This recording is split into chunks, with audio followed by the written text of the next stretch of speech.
I like John Travolta in Grease. Gary Oldman in Dracula. It was just him with the accent and the hair. Linda Carter. Amazing. John Wayne. He's the way he moves. Her name was Carrie Green. Just the bee's knees. I just remember Stuart Hogg got the ball and he went to cut back inside and the offload. As any straight man who's ever looked at a photo of Tommy Bow can tell you, sexuality is fluid. As such, for a while, I'd begun to identify as Scotsexual. For those unaware, Scotsexual is the new legally recognised category for people sexually attracted to the brand of rugby played by the Scottish national rugby team. For a few brief months, I was proud to be Scotsexual. I didn't care what Israel Folau thought. And then this happened. We all expected a really tight, tense affair. Could have gone either way, but an absolutely second half total dominance from Wales. A fantastic way to kick off the Six Nations. I'm not going to lie.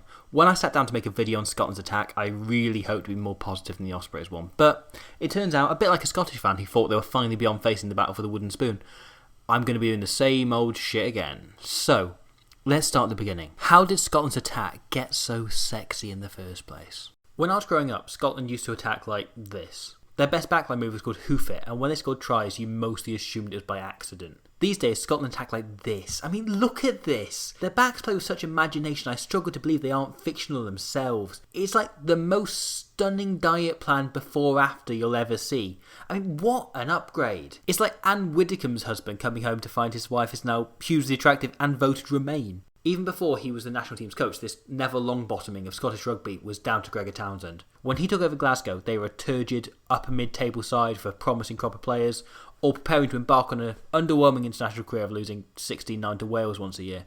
However, by the end of his first season in charge, the team was safely in the playoffs and beginning to click. By the end of his third, they were league champions who won the title through an amazing ability to spring a try out of anywhere. This knack for attack trickled up into the national team, who, built on a spine of Glasgow players, began to play some really lovely rugby. Between Townsend and his Scotland predecessor and Warden and bunny hunter Vern Cotter, on the day Scotland now looked like they could genuinely beat anyone in the way the 2010 Scotland team only looked like they could beat their wives.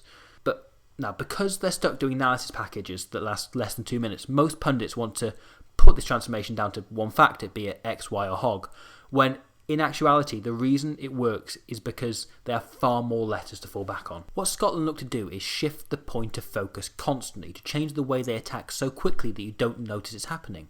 What Townsend, Scotland and Glasgow teams do is a bit like a magic trick. The idea is to draw your attention to one aspect or another of Scotland's game. So you aren't watching as they shove the rabbit in the hat, pull it out and then your jaw drops just in time to see Vern come along and slaughter it. It's the logical extension of that speech in Invictus about how if you focus too hard on Jonah Lomu, the All Blacks will tear you apart, but if you mark him like just any other player, Lomu's going to Lomu. If you're not broken down by their forward drives, you'll be broken down by the pace and width they put in their play, and if you're not broken down by that, you've suddenly got to deal with the lovely angles of the likes of Mark Bennett, Tommy Seymour and Hugh Jones, who incidentally has the Welshest name I've heard since Talupe Faletau, run, and if you take care of that, you've then just got to deal with whatever mental shit Finn Russell decides to pull today. But of all the assets to their play, there's one that is more important than all the others. And that is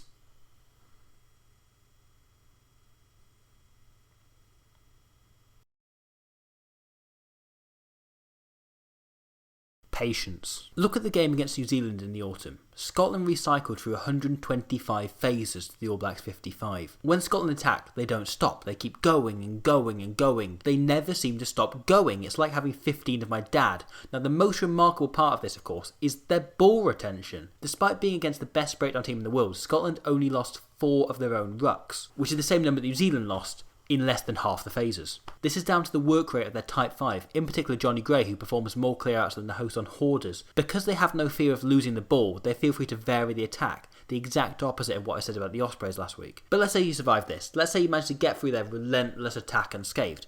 You regain the ball. Your tennis in the pocket, ready to clear your lines. He boots the ball out of there. Then you realise what you've done isn't return to safety. Is actually to unleash Scotland's greatest weapon of all, Stuart Hogg. Whilst there are plenty of players out there who can do a bit of twinkle, twinkle, sparkle, sparkle, twinkle, twinkle, twinkle on the counter-attack, there are few as consistently great at it as Hogg, because The really important thing about Hogg is not that he knows when to counter-attack, but where. Look at each of these breaks. Your instinct is to assume it's just some sort of Hogwarts magic, but look closer. They all have something else in common. The likes of Flow often target the opposition's slowest players running at props because they know they can beat them one-on-one. Hogg doesn't care who the opposition player is, just who from his team is nearby. There are 29 other players on the pitch, so chances are you're going to end up in pretty close proximity to at least one of them. However, 14 of these players aren't even going to bother trying to tackle you, so obviously you want to make sure those are the ones you're closest to. None of these you can see here are penalisable blocks by Scotland. They're just a case of the defender having to make an extra few steps round that player to get to Hogg, in which time he's away. And if someone does catch him, there's automatically someone there for the offload. Incidentally, these support lines are a very important part of Scotland's game, and I'd love to say more about them, but I kind of want to do a full video on it because the lack of support lines for me is the biggest thing holding Northern Hemisphere rugby back. So I'll just acknowledge this and move on. And whilst I'm here, here's a number of the other many things that Scotland's attack thrives on, but I'm not going to cover in much detail because it'd be too time consuming. And I really don't want my lifetime's biggest achievement to be making a video about Scottish rugby that's longer than The Godfather.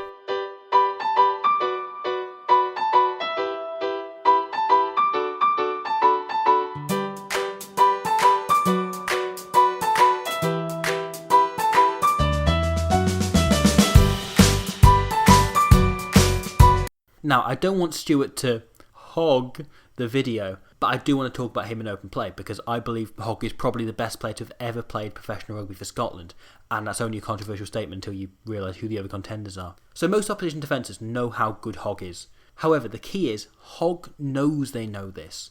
For a defender, Hogg getting the ball is a bit like when the cinema chain's own advertising comes on after the trailers. You sit up because after a comatose period, you finally know something is about to happen. The moment Hogg gets the ball, one of two things happens. Either defenders shoot up to close him down, or they stay, drift and wait, knowing he's about to spring something fancy and they have to get ready. For me, the difference between a very good player and a great player is the ability to use this to your advantage.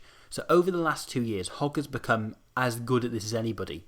In fixating on Hogg, you see players breaking their team's defensive structure.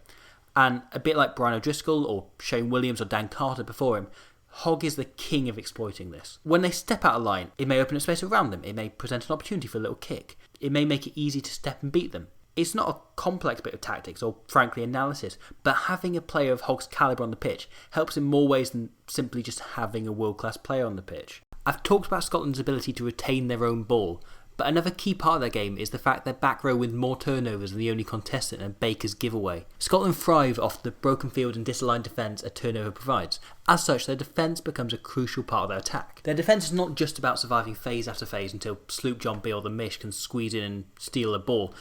It's about trying to force mistakes. For a team so patient on attack, they're blue smarty overdose levels of impatient on defence. Whereas the 2010 Scotland team seemed to love nothing more than to sit back and soak up pressure phase after phase, making tackle after tackle.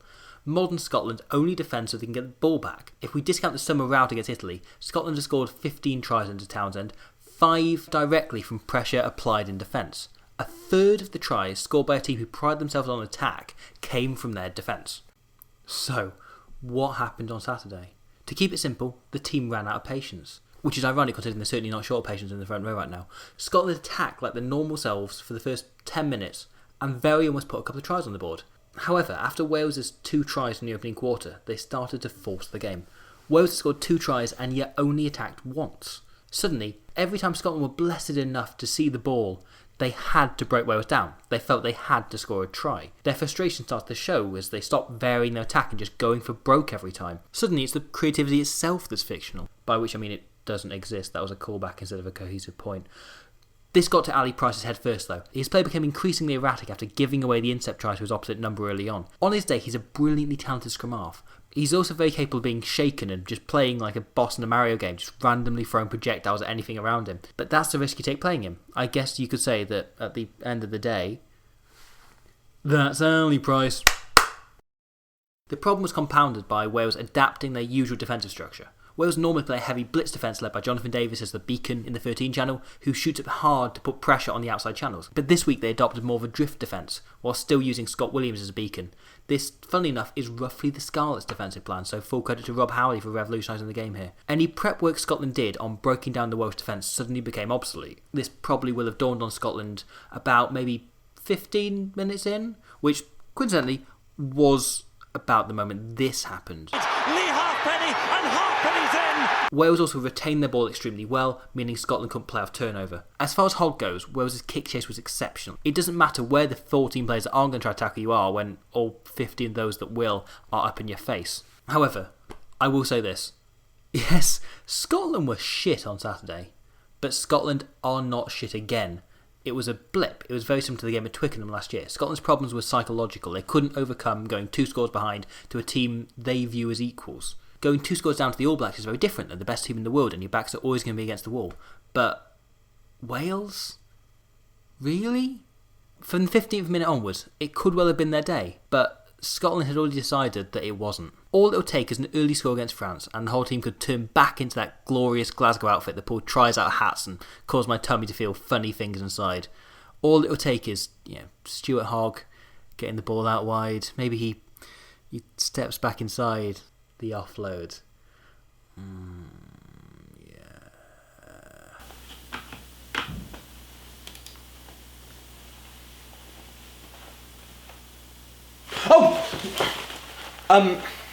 Thank you very much for watching that that video. I was just looking at normal things.